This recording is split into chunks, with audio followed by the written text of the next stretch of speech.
For activity 2, we're going to think about blogging and the fantastic, and we're going to use that same Sur La Lune site.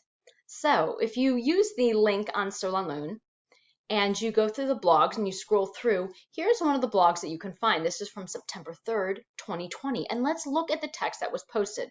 First, there's a title and then an image. Image looks like a medieval image relating to medieval versions of the Pied Piper tale. Pied Piper of Hamelin is what it's often called. And this blog is about a news post that appeared in the BBC News travel section. The post very briefly summarizes the article and then quotes it.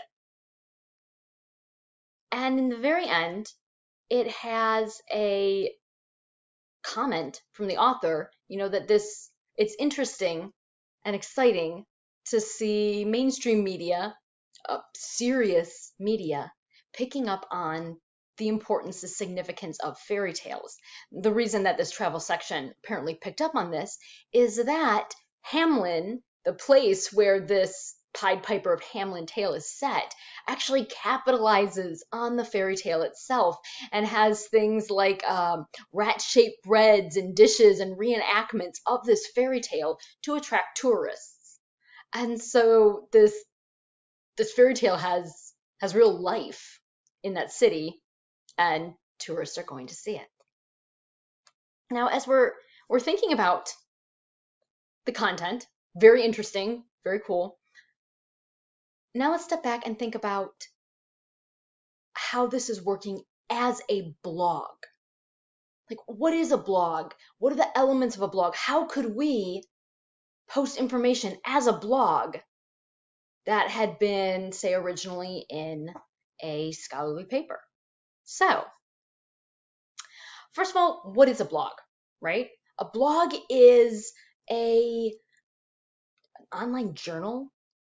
It's this log, this serial entries by one author, and the serial nature of it, that is the date, is one of the most significant things. These aren't really categorized often by, say, title or topic the way you would with an article. You can search a database with articles based on title and topic. But on a blog, it's more, what are my thoughts right now? And it's usually broken down by month, which is what you're going to see on the Sur La Lune blog. Though there's other links that aren't currently working that allow you to search it in other ways. But it's broken down by date. The other thing about this is it's editorial in nature. It's one person's opinion. It's not like, say, a website post.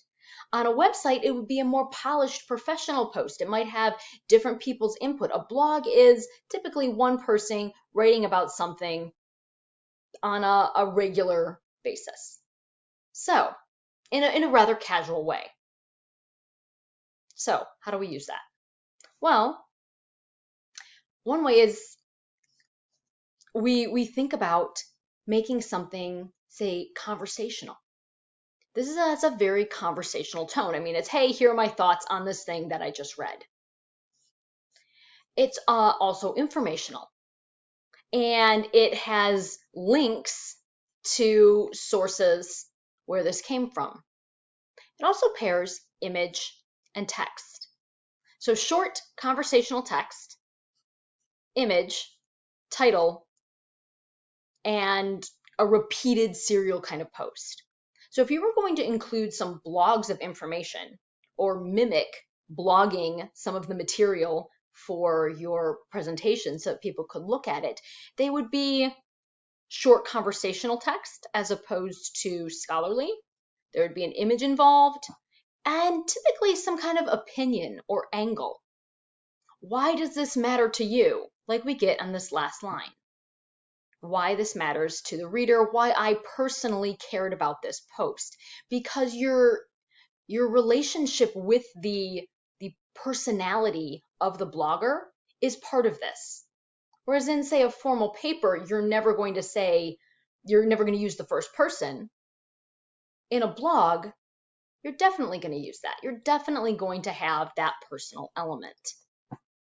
So now that you've thought about that, go on to Sur La Lune's blog and find a similar kind of post. Scroll through. I had to, clearly go back to September 3rd to find this. I want you to create a tweet or some kind of social media post that summarizes the entry. So for example, if I was trying to tweet maybe about this, I would have a picture and then I might have a caption like long twisting history of fairy tales, rats, and lost children of Hamelin. Hashtag Grim Truth, hashtag Hamelin Fairy Tale Tours. So that would be my tweet summarizing this. And then I want you to think about what a blog is. Identify elements and think about how they're working, sort of like we just did here. Look forward to seeing what you post. And remember, you might know something or a blog might mean something to you if you're using it that's slightly different from what it means here. Don't be afraid to bring that experience into what we're looking at, because your user experience online is part of what we're exploring today.